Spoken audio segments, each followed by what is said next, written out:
자, 내년이나 후년 수도권 분위기 보고 들어가려는데 지금 지방장에 단기로 투자나 해도 될까요? 라고 얘기하는데 하셨습니다. 자, 그런데 제가 지금 길게 얘기했죠? 길게 얘기하는데 지금 단기 얘기하고 계신 거예요. 단기 얘기하고 계신 거. 제가 볼 때는 그렇게 하시기에는 지금 지방장에 단기로 투자할 물건이 뭐가 있는지가 보이시나요? 지방장에 단기로 투자할 물건이 예를 들어서 뭐 여러 가지 이유 때문에 올라갈 것이다 말 것이다 라는 상황이 눈에 보인다면 하셔도 좋은데 일단 내년이나 후년 정도의 수도권 분위기를 보러 들어간다고 얘기를 하셨잖아요. 제가 왜 그런지부터 먼저 설명을 좀 드리도록 하겠습니다. 어쨌든 결론부터 말씀을 드리면 요것까지 하고 제가 미국과 관련된 얘기 잠깐 한 번 더 하도록 할게요. 자, 일단은 결론부터 말씀을 드리게 되면 지금 지방장에 단기로 투자해도 될까요? 라고 얘기하는데 지역이 안 보이는 상황이라면 단기 투자할 만한 대상이 안 보이실 겁니다. 왜? 시장이 어떻게 될지 모르기 때문에. 근데 내년이나 후년이나 수도권 분위기 보고 들어가도 되나요? 라고 얘기했던 부분에 대해서 그거는 맞아요. 근데 지금 지방장에 내년이나 후년에 수도권 분위기 보고 수도권에 들어가겠다는 건지 지방장에 들어가겠다는 건지는 잘 모르겠지만 어쨌든 지금은 조금 더 눈치 작전을 펼쳐야 되는 상황인 것 같다. 그렇게 말씀을 좀 드리고요. 지방장에 단기로 들어가기에는 저는 조금 워워라는 부분으로 한번 말씀을 드리고 싶어요. 자, 왜 그러냐면 이제부터 미국과 관련된 얘기를 좀 하겠습니다. 자, 미국이 금리 인상을 했습니다. 자, 미국이 금리 인상을 했는데 0.75% 인상을 했죠. 결국 지금 3연속 우리가 흔히 말하는 자이언트 스텝. 지금 두 번의 자이언트 스텝에 지금 우리 완전히 맛이 갔잖아요. 속된 말로. 자, 이렇게 맛이 확 갔는데 또 한 번 했단 말이죠. 그러면 금리 인상이라고 하는 부분이 어떤 느낌이 드시나요? 조금 완화되는 느낌이 들지 않으시나요? 0.75이긴 하지만 불안함은 지난번에 연속 두 번을 했을 때보다 조금 덜 하실 거예요. 뭐 엄청나게 덜한 건 아니더라도. 하지만 이렇게 금리 인상을 하게 되면 그 다음에 나오게 되는 소리가 지금 현재 미국에서 나오는 얘기가 뭐라고 나오고 있냐면은 저도 이제 들은 얘기, 정리된 얘기만 가지고 말씀을 드리면 첫 번째, 이번에 0.75 인상할 거다. 자, 그 다음에 0.5 또 인상을 할 거다. 그래서 올 하반기 지나고 난 다음에 내년에는, 기준금리 4%, 4.4인가요? %로 만들겠다라고 얘기하니까 4.4%면 이제 미쳐버리는 거죠. 자, 그러면 이제 그 다음에 일반적인 논조가 뭐라고 나오게 되냐면 이런 얘기가 나오게 됩니다. 자, 한미 간의 금리가 역전 현상이 일어나게 됩니다. 한미 간의 금리가 역전 현상이 일어나게 되면 금리 역전 현상으로 인해서 환율은 폭등하고 지금 환율 1,400이 넘었잖아요. 환율은 올라갈 수밖에 없고 자 그렇게 되면 또 그다음에 어떤 현상이 나타나느냐. 금리 역전 현상으로 인해서 우리나라에 있는 돈이 외국으로 빠져나간다. 그러니까 시장이 안 좋아지고 부동산이 떨어진다라고 얘기하는 상황이 지금 많은 사람들이 얘기하는 상황이란 말이죠. 그렇죠? 자, 많은 사람들이 얘기하는 상황이기 때문에 그 부분에 대한 거 가능성이 있는 건 맞다. 확실히 맞다.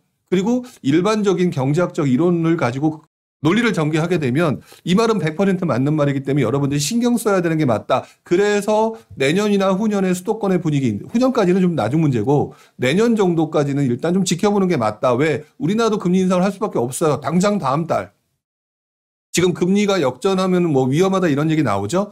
그런 얘기 때문에 금리를 역전하지 않도록 하기 위해서는 우리 요즘에 이제 0.25씩 올렸는데 까딱하면 0.5까지 올릴 수 있는 상황이 올 거예요. 다음 달에. 그럼 0.5를 올리고 또 그 다음에 이제 조금 안정화시키겠다 0.25 올리고 그럼 0.75가 올라가는 현상이고 그럼 미국의 갭은 줄어들겠죠.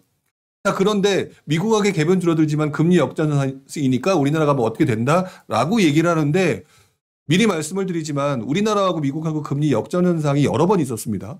그리고 심지어는 몇 %까지 역전 현상이 있었냐면 제가 기억이 정확히 맞는지 모르겠지만 1.5%까지 금리 역전 현상이 나타났던 적이 있어요. 근데 그때가 언제인 줄 아시냐? 2005년부터 2007년. 2007년은 9월, 10월 정도였던 것 같은데 그 정도였었을 거예요. 자, 근데 그때 당시 우리나라는 어떤 상황이냐? 굉장히 크게 오르다가 굉장히 주춤해졌던 시기죠. 보통 2005년, 6년 상승하다가 2007년도에 주춤하기 시작하고 2008년에 금융위기 오고 뭐 이런 상황이 왔었단 말이죠. 자, 그런 상황이었었기 때문에 금리 역전 현상이 일어난다 하더라도 제가 볼 때는 우리나라가 충분한 체력이 있다라고 보여지고요.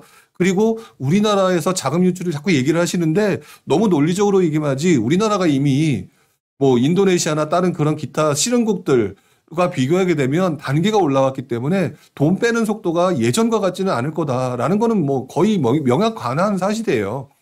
뭐 더 큰 사실이 일어난다면 문제가 되겠죠. 그렇기 때문에 제가 볼 때는 그 문제이기 때문에 시간적으로 원래는 제가 금리 인상 이런 거 가지고 예전엔 전혀 얘기 안 했던 사람이잖아요. 근데 이제는 조금 관심을 가져야 되는 건 맞다. 관심을 가져야 되는 건 맞다. 왜? 일반적인 경제학 이력산으로 맞는 얘기고, 하지만 우리가 지금 너무 공포감에 휩싸여 있는 부분이 있으니까 일단 지켜보자라는 거고요.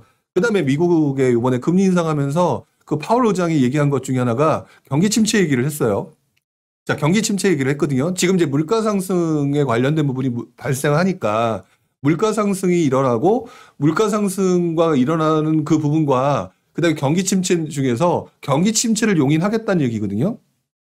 경기 침체를 용인하겠다는 얘기는 물가 상승부터 잡겠다는 얘기고, 물가 상승부터 잡겠다는 얘기는 경기가 악화된다 하더라도 일단 당분간은 조금 지켜보겠다라는 얘기다 보니까 사실상 금리 인상 부분이 확실하게진 것 같고, 자, 이 상황에서는 우리나라도 금리 인상이 더 명확해지는 상황이니까 일단 좀 지켜볼 필요는 있겠죠.